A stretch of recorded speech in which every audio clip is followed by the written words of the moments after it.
আসসালামু আলাইকুম। অ্যাবজেট ভার্সন 2 গাড়ি কিনলে নতুন গাড়ি কিনলে কি, কি লাগে? তো আজকে এই বিষয়ে দেখাবো। এইটা হচ্ছে আমার গাড়ি। তো আমার গাড়িটা মোটামুটি প্রায় দেখেন প্রায় 14,802 কিলো চলছে। নতুন গাড়ি কিনলে আপনার এই যে এটা লাগান লাগে, ওই সারি গার্ড, এখানে যে টায়ার গার্ড লাগান লাগে।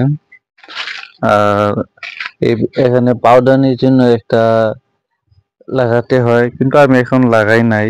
আমার তেমন একটা প্রয়োজন হয় না।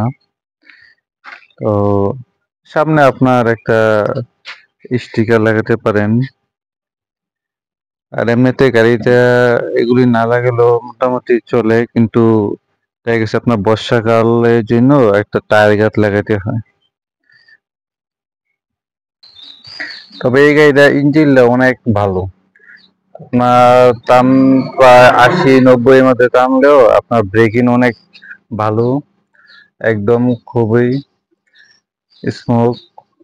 আপনার অনেক অনেক বিপজ্জনক থেকে আপনার রক্ষা করা যায় আর কি।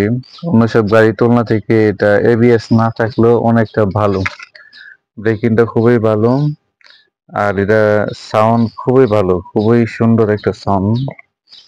তো আমার দিকটা মোটামুটি বলবো আপনার এফজেড ভার্সন 2 কিনেন, মানে উম, মোটামুটি একটা বাজেটের মধ্যে এফজেড ভার্সন 2 গাড়িটা খুবই ভালো, খুবই দেখতে লুকিং অনেকই সুন্দর। আর এমনি তো খুবই ভালো, খুবই সুন্দর একটা গাড়ি। তো কিনতে পারেন, এফজেড ভার্সন 2 সবাই কিনেন।